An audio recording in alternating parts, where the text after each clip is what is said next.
وکړه مایک مخلاص دی حمید صاحب غږ اورئ حمید صاحب مایک مخلاص کړئ حمید صاحب کتا څنګه نه اورئ لاندې عابد صاحب د عابد صاحب تاسو مایک خلاص حمید صاحب مایک مخلاص کړئ سلامونه او نیک خیر ټول مرګرو ته ټول دوستان ته ټول مسلمانانو ته چې څوک ګوري دا تاسو ویډیو او زه یو څو پوښتنې لرم تاسو نه چې هیله کوم چې تاسو ځواب کوي راته مهرباني وکړئ اول پوښتنه زما دا ده آیا تاسو طالبان او د حکومت دواړه مطلب چې دا چې عوام چې شخصي خلک چې افغانستان کې تلفات چې رسیدلې ده د هغې ځواب به تاسو ته هغې ځواب به څوک ورکوي تاسو ورکوي یا حکومت ورکوي دوم پوښتنه دا ده اوس چې دا 15,000 بندیان چې د حکومت خوشي کړه دا چې بیا ونیول شي بیا به تاسو څه کوئ محترم ورور اوله خبره خدا ده چې موږ د خپل برخه هغه تلفات هغه څه چې په موږ دعوه کیږي د عام خلکو د مرګ او د غوی د وژلو په برخه کې موږ اسلامي امارت مجاهدین هغه یوې شرعي محکمې ته په هر ځای کې تیار دي شرط دی چې مطبوعاتي میډیایي تبلیغاتي جنبه ونه لري او کله چې اشغالګر لدی خاوري ووزي دا رسنۍ چې ټول هیواد کې اشغالګر تمویلوي خارجيان تمویلوي ټول افغانستان کې تاسو داسې رسنۍ ماته نشي خیال چې هغه د افغانستان د کورنۍ عواید نه تمویلېږي ټول هیواد کې دغه رسنۍ هم چې کله د دوی د تمویل سرچینې وچی شي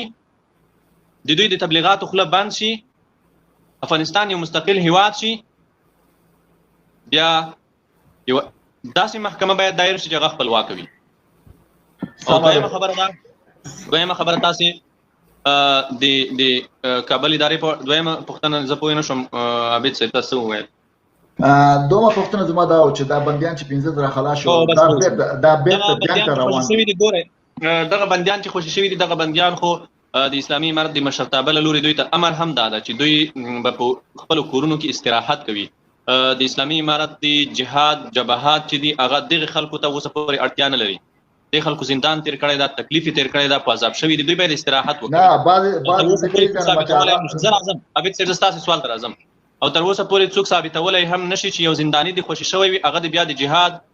د مجاهدینو سره د جبهاتو لیکو تتللی وي ځکه د اسلامي امارت په صف کې اطاعت اصل ده د مشرانو لوري دوی ته دا امر ده چې دوی باید استراحت وکړي په خپل کورونو کې او جبهاتو ته لاړ نشي دا او که احیانا حالت بدلیږي مثلا بالفرض کچېرته هغه تړون چې د امریکایانو سره موږ کړی ده هغه تړون ته امریکایان وفادار نه پاتې کیږي تړون نقض کیږي موږ خپل جهاد ته دوام ورکوو او څومره ژمنې تړونونه چې موږ لخوا شوي دي دا په دې خاطر چې دوی ماتوي د موږ لخوا هم هغه د منځ ځي موږ ټول مجاهدین ټول ملت بیا د جهاد لیکو ته ځي او وسله اخلي قاری صاحب محترم ډیر ښه دا ښه جواب مو واخیستو او یو بل پوښتنه لرم تاسو به ستاسو دریځ به د پاکستان په وړاندې به چی شي چې پاکستان چې دومره طالبان او ملایان او د وطن پالنه د افغانان چې هغه چې امریکا ته په لاس کې ورکړه او تړلې ما ته معلوم دی خپل د شاید مدد شي د پیښور کې اوسېدم هغه وخت ما خپل لیدلې دي چې د خلکو د لاس تړلې خلک ورته ورکړه اوس په اړه چې کوم چې تورخم نه تیرېدو عمل تورخم کې نیول امریکا ته څنګه ول چې راشي دا کسان واخلي هغه پاکستان په اړه کې ستاسو دریځ څه شي محترم عابد صاحب موږ تاسو لپاره په دې هیواد کې اولویت څه شي ده موږ تاسو لپاره اولویت انتقامونو اخیستل نه دي موږ تاسو لپاره اولویت په دې هیواد کې امنیت ټینګول افغانانو ته لومړنۍ اړتیاوې پوره کول د افغانانو او لومړنۍ ضرورتونه پوره کول دي چې هغه په دې هیواد کې د کونډو یتیمانو د دربدره ملت غم خوړل دي په دې هیواد کې د نظام ستنې محکمول دي دا د موږ تاسو لپاره اولویت ده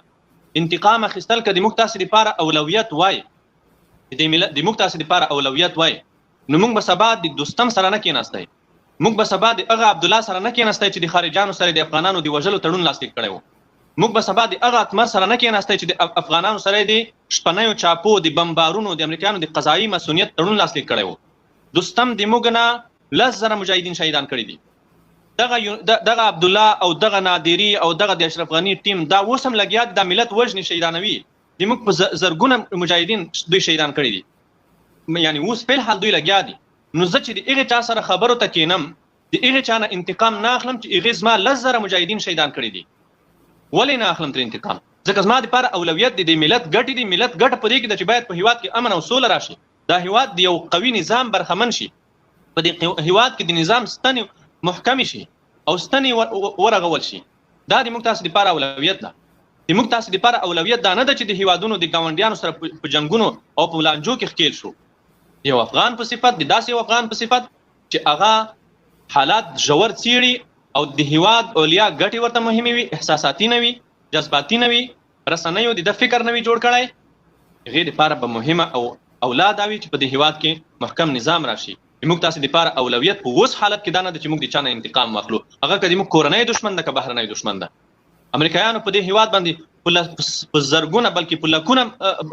بمونه وغورځول، د دې هیواد جنازې بمبار کړې، په دې هیواد کې د خیراتونه بمبار کړل، په دې هیواد کې ودونه بمبار کړل، د موږ تاسو په دې ملت کې سخت ظلمونه وکول. خو موږ بیا هم هغې سره مذاکراتو میز ناست یو، هغوی ته لار ورکوو چې د دې خاورې نه ووځي. موږ تاسو لپاره خو ښه دا وه او لا خو دا وه چې د انګریزانو ته موږ وخت نه وای ورکړی، ټولې لارې مو پرې بند کړې وای او د دوی نه موږ انتقام اخیستی وای. دا کوم سرتېري چې دلته دا باید موږ وژلي وای. خو د دې ملت علیا ګټې دا ایجابوي چې باید دلته انتقامګیرۍ نه موږ لاس واخلو. موږ باید دلته یو قوي نظام رامنځته کړو. اوس تاسو د مسته کې ناسل او د صلح د افغانستان لپاره مطلب څه ګټه کوي؟ تاسو اوس دا حکومت جوړ دی، تاسو غواړئ آیا دا حکومت دا اردو دا د منځه لاړ شي، تاسو راشئ افغانستان ته، یا څه غواړئ تاسو مطلب چې تاسو هدف څه شي د صلح کې؟ محترم وروره، یوه خبره خو مهمه دا ده چې یو شی به زه بله واضح کړم، هغه دا دی چې ځینې خلک په دا رسنیو کې لګیا دي، هغوی وایي چې طالبان پاکستان د مذاکراتو میز ته راوستل. دا خلک یا په شعوري ډول یا په غیر شعوري ډول، ځینې د دوی نه چې د هغه مبلغین دي، تبلیغات کوي، پروپاګند کوي، هغوی ګمارل شوي دي، معاش ورکول کېږي د همدې دپاره، د دې تبلیغاتو دپاره. ځینې په غیر شعوري ډول دا خبرې کوي. د اسلامي امارت د 2000 لومړي کال نه مخکې کله چې د امریکایانو سره د اسلامي امارت تصادم راغی، د 2000 لومړي کال نه هم مخکې بلکې په 1999 کال کې د اسلامي امارت غوښتنه د امریکایانو څخه دا وه چې تاسو زموږ سره تفاهم وکوئ. اسلامي امارت د همدې دپاره امریکا ته خپل استازي ولېږل، نیویارک ته واشنګټن ته خپل استازي ولېږل، د دې په خاطر چې د امریکایانو سره د موږ یو تفاهم رامنځته شي، موږ د ټکر نه د دې خلکو سره بچ شو. بیا چې کله په امریکا کې بریدونه وشول، بیا هم د اسلامي امارت پالیسي دا وه چې موږ سره تاسو د موضوع د مذاکراتو له لارې حل کړئ، خو موږ برید مه کوئ. تاسو که په دې خاوره برید کوئ، موږ ته هم زیان واړوئ، تاسو ته هم زیان اوړي. راځئ موږ تاسو سره تفاهم وکړو.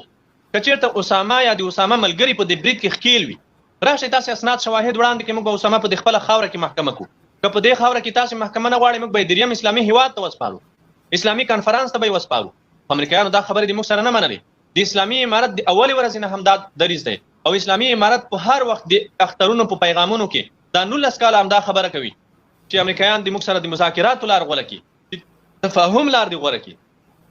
نو په دې برخه کې اسلامي امارت نه د چا فشار منلی دی او نه د چا د احسان پوروړی دی.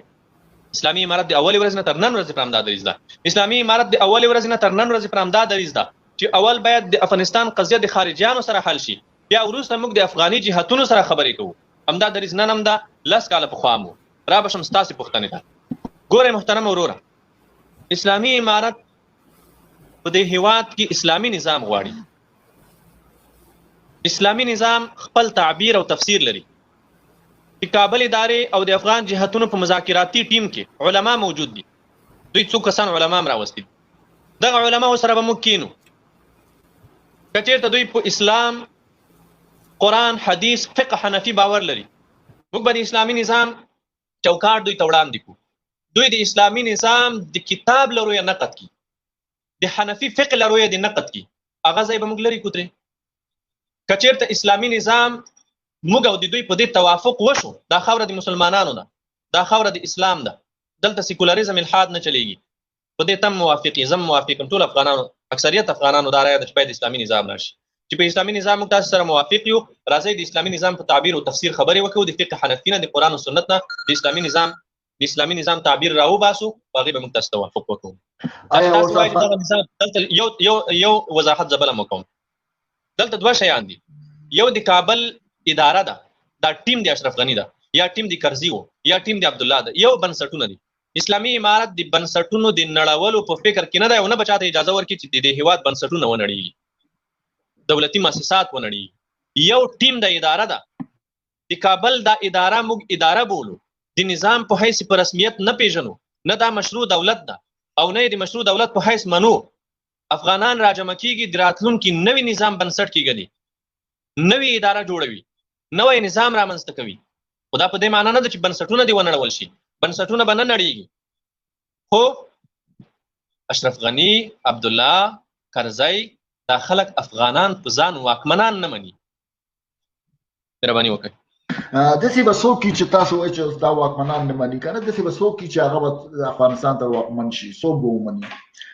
آیا داسې څوک شته او بالکل موږ تاسو محترمه د امیر ټاکلو د زعیم ټاکلو لپاره موږ تاسو خدا سي نه یو چې ځنګلي خلک یا په ځنګل کې وسیګو د کوم قانون لاندې ژوند نه کوو موږ تاسو خو مسلمانان یو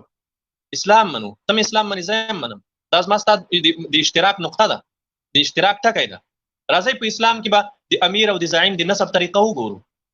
کومه طریقه چې د اسلام د امیر د زعیم د نسب دغه بغوره کو هغه به اختیار کو خلاص خبره ده شرع خو ظاهر منی اساس اوس د ملاحبت الله چې دا خو ظاهر وروره ډیر سوال نه دی په دې وطن ګوند مهرباني وکړه دومره واک نشته اړ یو ته